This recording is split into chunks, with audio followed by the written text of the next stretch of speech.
Hola amigos de la Puerta del Misterio, estamos en una nueva edición, como siempre acompañándome André. André, ¿qué tal? ¿Cómo estás, Alejandro? Muy buenas noches. Hemos regresado al primer programa de la Puerta del Misterio de este año, ¿no? 2021, que pensamos que ya se había acabado pues la pandemia, pero igual seguimos, ¿no? Con este tema del coronavirus. No, y todavía nos espera mucho por delante. Este virus no va a calmar. Creo que vamos a tener que aprender a vivir con él. Acá desde la Puerta del Misterio damos todo o brindamos todas las condolencias a las personas que han perdido a alguien. Creo que a estas alturas en todo el mundo ya tenemos a alguien, padres, madres, incluso amigos, familiares cercanos que hemos perdido, ¿no? Y bien, toda nuestra fuerza, todas nuestras condolencias para todas esas personas que sabemos que necesitan la fuerza necesaria para seguir adelante. Y es que este mundo puede ser muy cruel, pero también este mundo aún tiene demasiado por descubrir. Lo sabemos. Y aunque pensamos o creemos saber de la gran mayoría de cosas que pasan en nuestro hogar llamado Tierra, créannos que cada día nos sorprendemos más. Hace unos días, la portada más reciente de la prestigiosa revista académica Nature, la primera del 2021, mostró una representación de un fenómeno conocido como Blue Jet, captado por el European Atmosphere Space Interaction Monitor, o ASIM, por sus siglas en inglés. El ASIM es un instrumento que instaló la Agencia Espacial Europea en la Estación Espacial Internacional para obtener información más detallada sobre este suceso y otros similares, de los que tampoco se tiene data. ¿Qué son los misteriosos Blue Jets o rayos azules?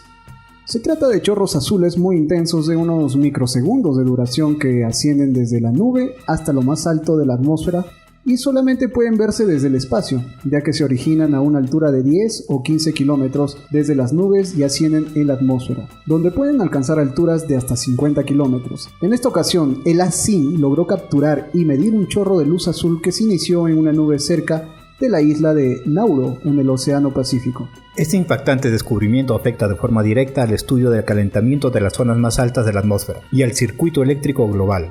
Además, es la primera vez que científicos pueden analizar uno de estos rayos en toda su geometría desde que se inicia y cómo se propaga por la atmósfera. Durante las tormentas se producen movimientos ionizadores de los componentes de la atmósfera, lo que provoca las descargas eléctricas, popularmente conocidas como rayos.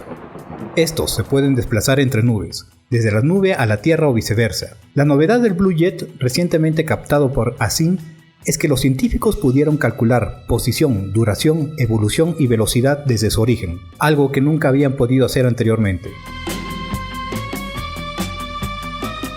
Una tarea futura es evaluar la frecuencia de los rayos azules y su contribución a la carga total que mueve el circuito eléctrico global, adelantó Víctor Reglero, uno de los investigadores que forma parte del descubrimiento.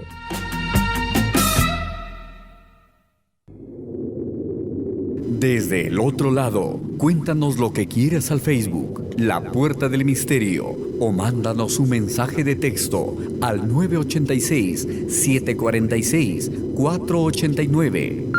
Desde el otro lado, desde el otro lado.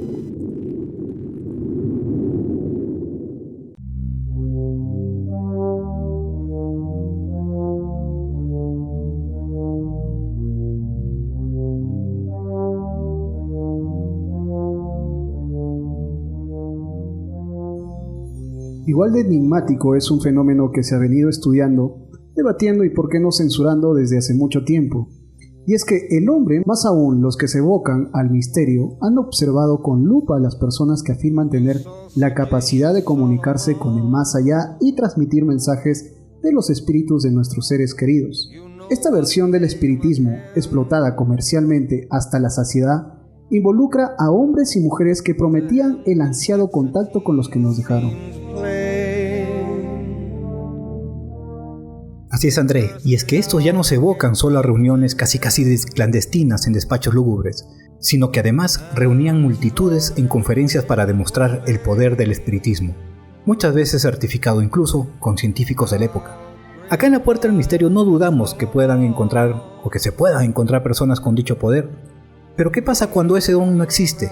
Y es entonces que se manipula directamente a métodos de ilusión dentro del entorno, de las personas mismas o medium, para engañar a personas que acuden con fe a ellos. Todo esto con el fin de obtener el tan ansiado reconocimiento y una opulenta fortuna. En esta emisión Recorreremos los diferentes casos donde el espiritismo y la parapsicología mal llevados a la práctica dejaron una estela oscura sobre el estudio de estas apasionantes disciplinas. Esta emisión haremos una inmersión en la parapsicología fraudulenta.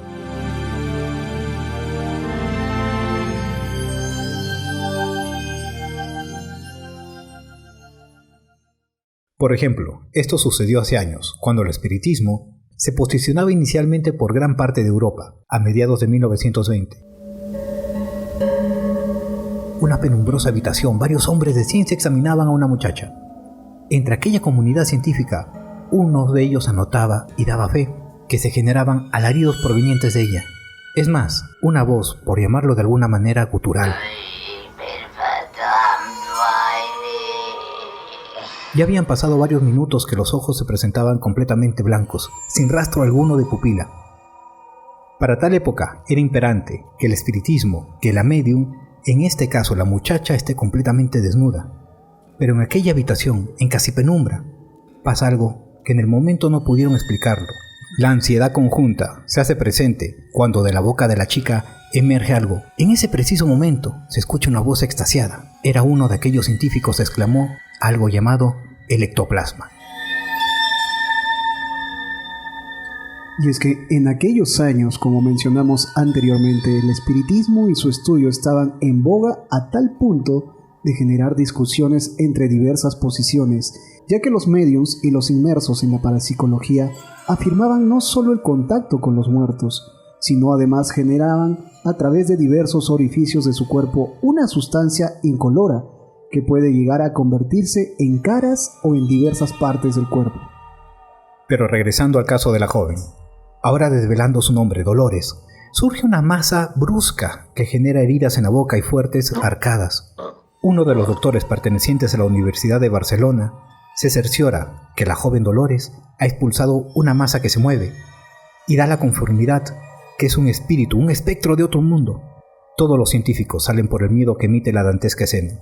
Todos menos dos. Uno de ellos, el astrofísico, matemático Joseph Comas Solá, quien tiene el carácter suficiente de tocar, recoger y analizar a simple vista la sustancia vomitada por Dolores. Es cuando se da cuenta que aquella masa tiene movimiento inteligente. Se descubre que aquella masa eran ranas capturadas e ingeridas para generar un vómito calculado por la medium Dolores, medium de quien no se volvió a saber jamás. El periodista Iker Jiménez recogió algunas impresiones del mismo Comas Solá acerca de su roce con el espiritismo, roce que tuvo a lo largo de 12 a 15 sesiones. Escuchémoslo.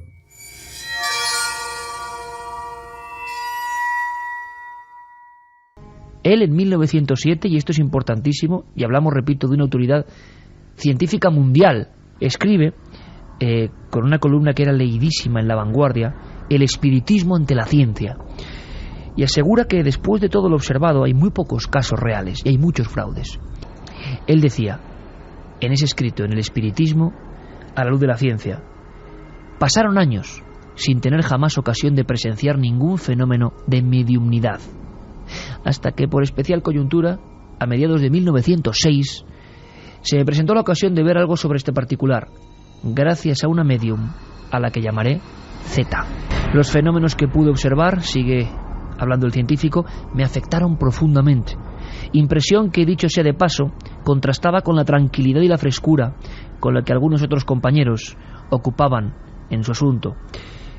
No le di a este fenómeno otra importancia que la diferencia de alma que existe entre unos y otros ciudadanos. Yo estaba impresionadísimo. Es muy curioso.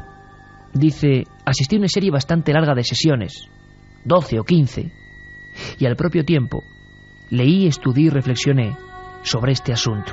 Y dice, de esta primera serie de experiencias saqué 3 conclusiones. Primera, existe un fondo de realidad en tan sorprendentes fenómenos. Repito porque es importante. Existe un fondo de realidad en tan sorprendentes fenómenos. Segunda, la experimentación es por lo común, sobre todo para los más importantes fenómenos, defectuosísima, por las condiciones y por las exigencias del propio medium. Tercera, el fraude es el enemigo más temible de estas experiencias, por cuanto resulta muy fácil en las condiciones exigidas por estos mediums. Y cuarta, lo añadía como un anexo, he de reseñar, he de recalcar que la mayoría de experimentadores, y muy especialmente los que se llaman espiritistas, son muy poco escrupulosos en sus experimentos y afirmaciones. Concluyo diciendo, terminada la primera serie de sesiones con esa medium llamada Z, intenté obtener algo con otros pretendidos mediums. Los resultados fueron 0, o bien reconocí enseguida un acto de truco, de superchería.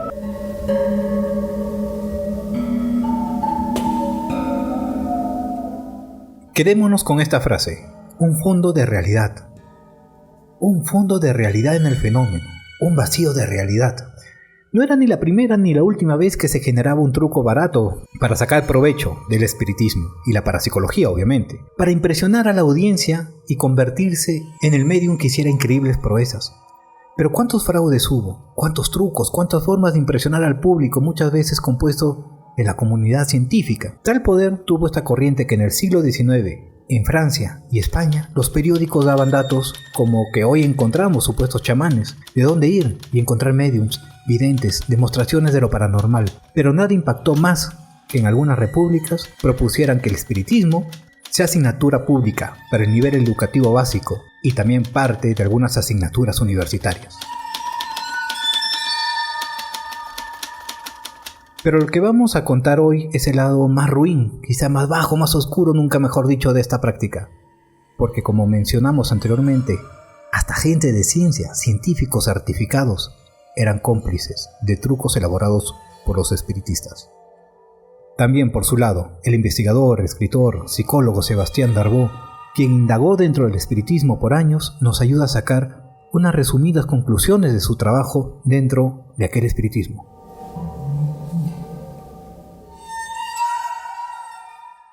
Algunas mediums, para hacerse valer que su manifestación con entidades desencarnadas era auténtica, aportaban materiales fraudulentos, ¿sabes?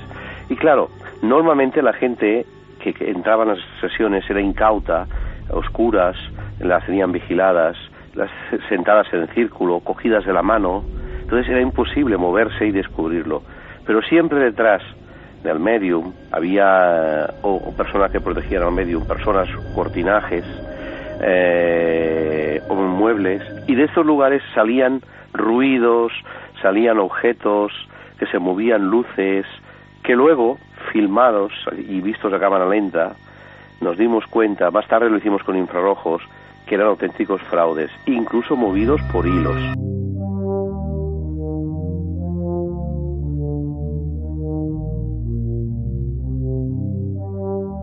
A partir de este punto surgen historias y nombres que quizás hayan pasado al olvido, pero en la época dieron que hablar. Uno de esos nombres pertenece a Eusapia Palladino. De ella, por ejemplo, se da la hipótesis de que lograba generar fenómenos extraños reales.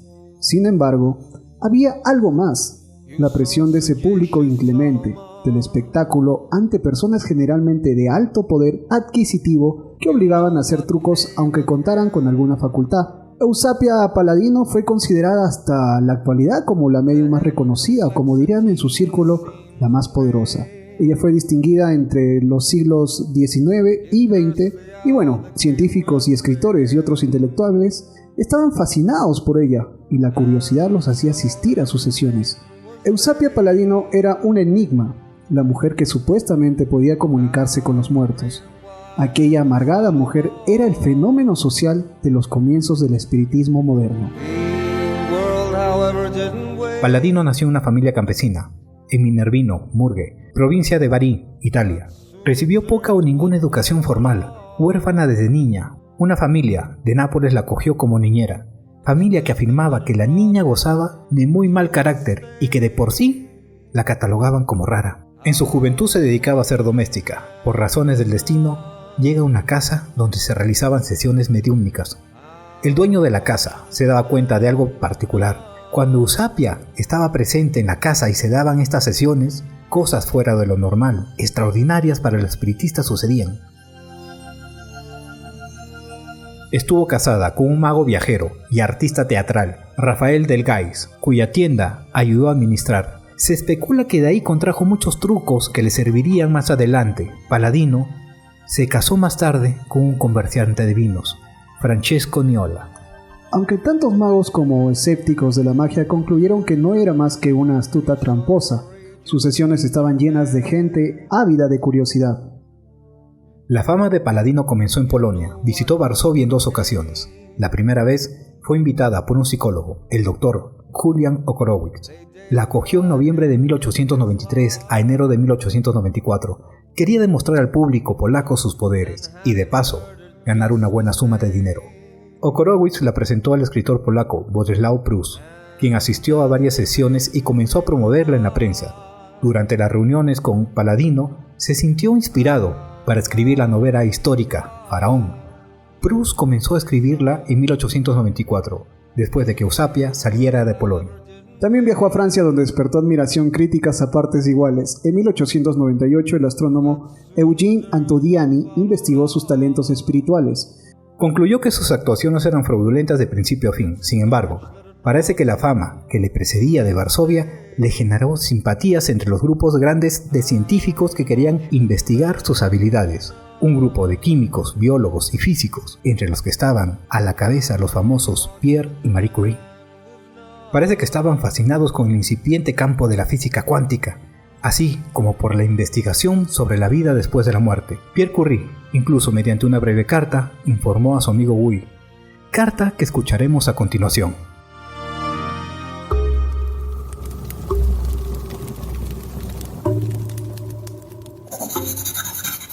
Hemos tenido una serie de sesiones con Eusapia Paladino en la Sociedad para la Investigación Psíquica. Ha sido muy interesante y realmente los fenómenos que vivimos parecían inexplicables. Mesas levantadas de las 4 patas, movimiento de objetos a distancia, manos que te pellizcan o te acarician, apariciones luminosas. Todo sin un posible cómplice. El único truco posible es aquello que podría resultar de una extraordinaria facilidad de la medium como ilusionista, pero ¿cómo explicar los fenómenos cuando estamos a escasos metros y la luz es suficiente para poder ver todo lo sucedido?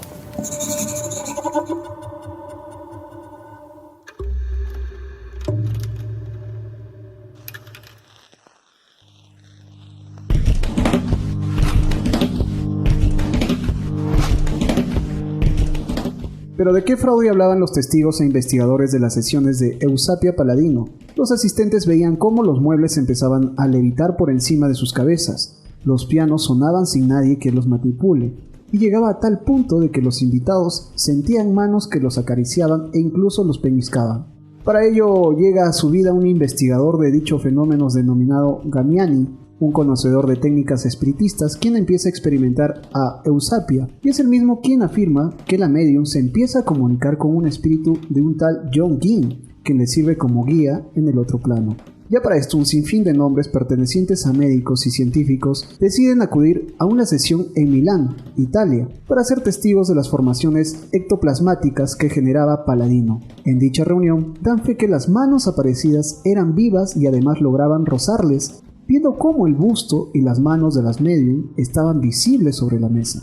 La creciente fama de Eusapia le proporcionó una invitación desde Inglaterra. En julio de 1895 hizo su aparición en Cambridge con sus sesiones espiritistas. A partir de aquí, se enfrentó a fuertes críticas. Un artículo publicado en British Medical Journal ya cuestionaba la legitimidad científica de sus dotes, pues la medium empezó a fallar y se le sorprendió haciendo fraude.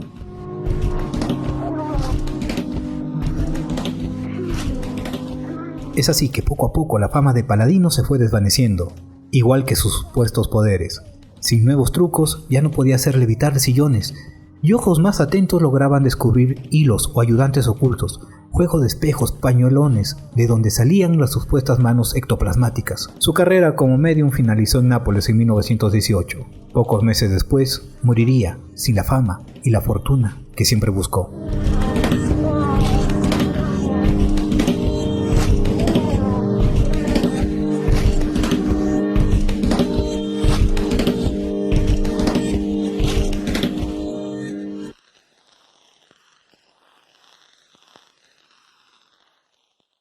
Se dice que los medium, después del caso de Eusapia, invitaban a gente de ciencia para que los examinaran. Incluso en un acto de voltear la tortilla, estos mismos medios buscaban a doctores y científicos para que certificaran ser acreedores de cierto poder. Se puede decir que entraban hasta en cierta competencia para acreditar su trabajo.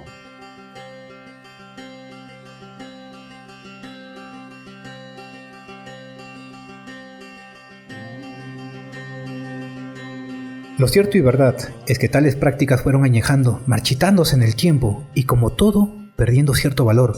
Mediums, como lo recordamos gracias a películas o series de la época, ya no se encuentran, al menos no en Perú, quizás no en el resto de Sudamérica, y quizá poco o nada en Europa.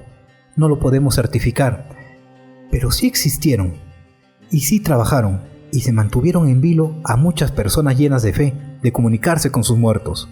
Acá nace la pregunta de muchos de nosotros: ¿de ese trabajo, alguno de ellos fue real? Desde este humilde espacio creo, André nos dará sus impresiones en breve, que hubo alguno que pudo y tuvo poder de este tipo de transcomunicación. Recordemos que para algo ideado siempre tiene como base algo visto, algo experimentado. Al menos de eso tengo fe. Sin embargo, por lo que veníamos escuchando, prima desde hace mucho el fraude.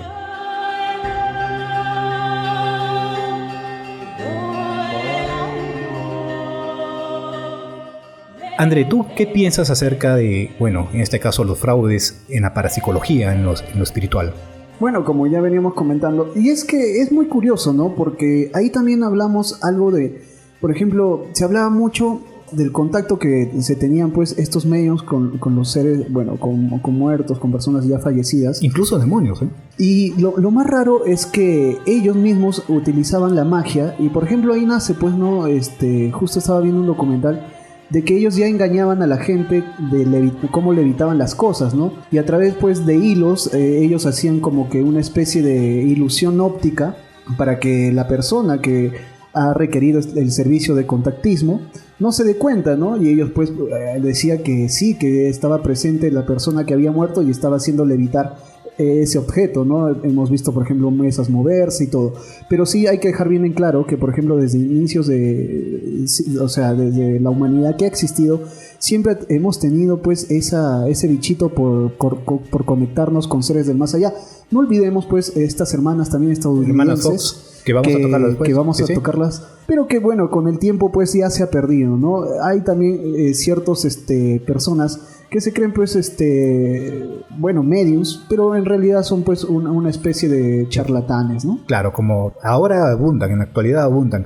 Sin embargo, nos hemos dado cuenta, y también prima algo, si se dan cuenta, amigos, que los espiritistas de 1800, de finales de 1800, podrían ser los primeros ilusionistas.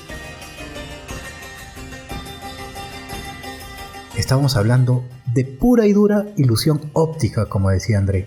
Claro, ahí nacen conceptos, discúlpame Alejandro que te interrumpa, como la telequinesis, ¿no? Esos poderes. Que han sido muchas veces también desmentidos, incluso en vivo. Exacto, y cuestionados, ¿no? Por ejemplo, doblar cucharas, hacer levitar cosas y objetos. Científicamente se ha demostrado, pues, que el ser humano solamente no está utilizando todo el 100% de la capacidad de energía de su cerebro, pero tampoco no es que pueda mover objetos, ¿no? Hay sí una infinidad de...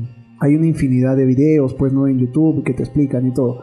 Pero las teorías aún no afirman al 100% que tengas el poder de telequinesis, ¿no? Sí, y es que mediums y historias las tenemos de todos los colores.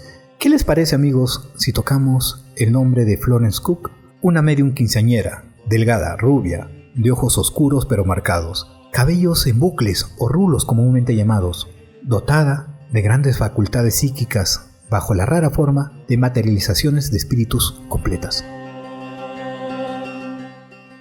El largo repertorio de presuntos casos de fraude desarrollados a lo largo de la historia del espiritismo continúa con el caso Katie King, un extraño suceso ocurrido a finales del siglo XIX que tiene como protagonista a Florence Cook, una joven medium de tan solo 15 años a través de la cual se materializaba la figura de un supuesto ente femenino que se hacía llamar Katie King. Durante muchos años, Florence decía poseer poderes psíquicos, a través de los cuales podía contactar con espíritus y escuchar voces del más allá. Unas declaraciones que, por el contrario, no sirvieron más que para aumentar los gritos de oposición de aquellos que la acusaban de farsante. 15 años tenía, como mencionábamos, cuando el científico William Crookes emprendió con Florence Cook una serie de experimentos en 1872. Se cuenta que toda la familia tenía un cierto grado de capacidades espiritistas parecidas y su hermana Kate llegó a tener cierta fama. Desde muy pequeña, Florence percibía espíritus, oía voces, pero sus padres no deseaban dar crédito a sus relatos. Más tarde, en una sesión, se puso en evidencia su facultad mediúmnica y sus padres se opusieron a que la ejerciera. Pero la perturbación provocada por los espíritus los hizo recapacitar. Los fenómenos producidos en esa presencia eran cada vez más llamativos, voces directas, movimiento de objetos y otros, hasta culminar con la materialización de Kate King, un espíritu que se materializaba del mismo cuerpo de Florence y que por aquellos días presidía muchas sesiones en las que se obtenían diversos fenómenos materiales. Florence entraba en trance e inmediatamente segregaba una sustancia gelatinosa llamada ectoplasma, que terminaba por convertirse en la forma de una mujer vestida con blancos ropajes que decía llamarse Katie King. Una sustancia que sale del cuerpo del médium por los orificios naturales de su cuerpo y que puede tomar formas. En este caso es que tomaba la forma de esta mujer, que por cierto además se parecía muchísimo a Florence Cook y que la llamaron Katie King a este ectoplasma. Luego ese ectoplasma se diluía y se introducía otra vez en el cuerpo del médium. El caso de Katie King llegó a fascinar de tal manera a Crooks que tomó numerosas fotografías del ente, que curiosamente tenía un físico muy similar al de Florence Cook. Conspiraciones, ufología, sucesos extraños, la puerta del misterio, abriendo paso a lo desconocido.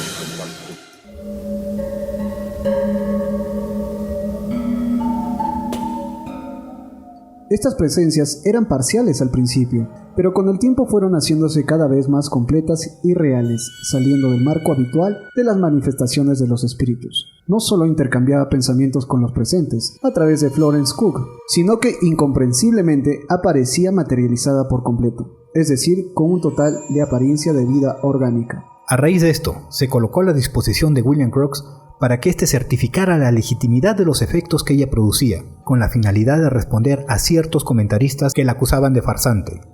Los experimentos se realizaron en la casa del científico, utilizando un pequeño estudio y un laboratorio de química separados por una cortina. La señorita Florence Cook descansaba en la habitación del interior, mientras que en el exterior se ubicaba Crookes y otros observadores. Después de 20 minutos a una hora, aparecía una figura materializada por el ectoplasma del medium. En aquellos días era totalmente desconocida la existencia de esa sustancia y el proceso de producción que permitía la aparición de la mujer que caminaba, hablaba y actuaba en todos los sentidos como un ser independiente de la medium. Durante 3 años se llevaron a cabo sesiones de materialización, en las cuales se pudo comprobar, a pesar de una semejanza inicial, se venía generando una diferencia de forma, altura, color del cabello, imperfecciones en la piel y funciones fisiológicas entre Florence Cook y el espíritu denominado Katie King. Se vio la aparición trasladarse con libertad, hablar y expresar emociones. Se la fotografió en varias ocasiones, obteniendo 44 fotografías, y se describió la forma en que se desvanecía gradualmente para luego desaparecer, como una muñeca de cera que se derrite.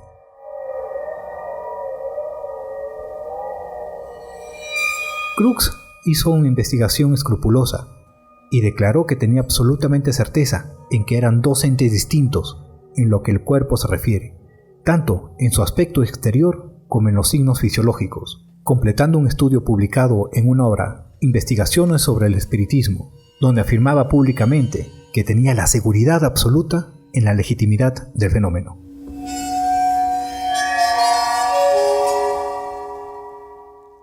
Sin embargo, las anotaciones que el científico realizó durante sus experimentos parecen corroborar que William pensaba justamente lo contrario.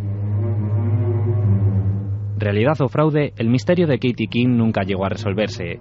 William Crookes otorgó veracidad a las pruebas que él mismo recogió durante sus experimentos con Florence, pero nadie pudo confirmar si los síntomas que la joven manifestaba eran verdaderos o simplemente fruto del engaño. Un buen día, el espíritu de Katie King desapareció de la misma manera que había llegado, pero Crookes no olvidó a pesar de los años sus vivencias junto a aquel extraño ser.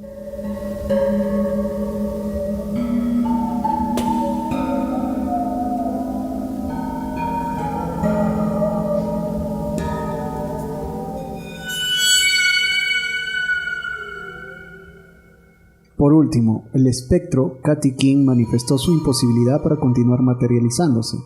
Había pasado una etapa muy penosa para expiar sus faltas, había cumplido su misión de demostrar la existencia del mundo espiritual y ahora estaba resuelta a elevarse un grado superior. Solo entonces sería cuando podría mantener comunicación mediante lucidez magnética con su medium Florence, a la que había cobrado cariño. Florence se convirtió en la señora Cornell y volvió a ser noticia en 1879, porque en varias sesiones se produjo la materialización del espíritu llamado Mary, aunque un incidente incomprensible durante una sesión hizo dudar de la honradez de la medium. Por su parte, William Crookes, en 1898, rectificó su convicción sobre la legitimidad de los fenómenos en su discurso presidencial ante la Sociedad Británica en Bristol, cuando aludió a sus primeras investigaciones de carácter psíquico y se expresó en estos términos. No he tocado otro punto de mayor interés y mayor alcance en toda mi carrera científica. No tengo que retractarme de nada de lo que entonces dije. Sigo fiel a los hechos que publiqué y aún podría añadir incluso muchos más. Bien, sin duda, la teatralidad, la sugestión que contaminó no solo a los medium, sino que además a gente en teoría poderosa en economía y saberes, como científicos, todo ello por buscar fama y fortuna. Pero no solamente contamos con estos casos, con estos nombres. Claro que hay más, y en nuestra próxima edición vamos a repasar el caso de Eva Carrier, quien generaba ectoplasma por cualquier orificio del cuerpo. Sí, cualquier orificio del cuerpo. Fotos de espectros que, según esta espiritista, emergían desde las mismísimas tinieblas, como veníamos hablando con André. Y les aventamos las preguntas. ¿Han escuchado sobre las hermanas Fox en 1848?